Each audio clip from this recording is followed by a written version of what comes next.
Assalomu alaykum hammaga. Biz Yangibozor tumani Bag'alandamiz. Bag'aland darvozadan kirib kelaverishda Jalil og'ani uyindamiz. Uyimizda o'zlari lichovoy sistemada отопление o'tirib qo'yibdi ekan. Biza o'zlarimizda ishlab chiqarib turgan 4 kitobli 300 kvadrat qizdiradon ko'mir kotyolimizni o'rnatib ishlatib, hammaga qizdirib topshirdik. Отопленiyamiz 60 gradus bo'lib turibdi. Ventilyatorlarni datchiklarni qo'yib ishlab tushirib berganmiz. UPS akkumulyatorlarni ham qo'yib, hammasini taxlab berdik. O'zaro elektrik kotyolda turadi. Bu uyimizga ketgan materialni o'zlarimiz bilan keldik. 14 million 214 ming so'm pul bo'ldi qolaqisi bilan birga.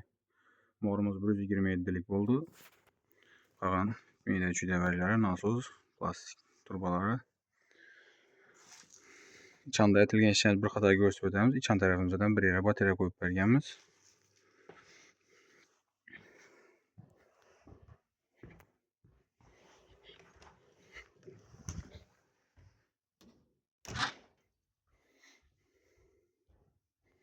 Girib kelaverishda birinchi batareyamiz.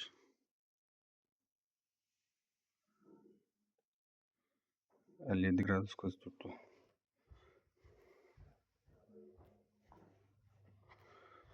Bu batareyalar o'zida bor edi.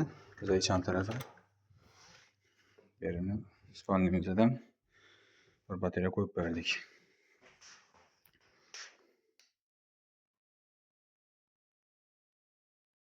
Bu batareyamiz ham 57 gradus berib turibdi.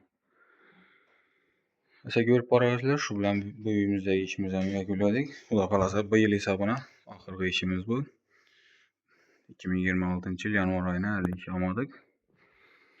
Kimga shunday xizmatlar kerak bo'lsa, pastda nomerlarni qoldiramiz, bog'lanaverasizlar. Sog' bo'linglar, salomat bo'linglar, hammaga rahmat.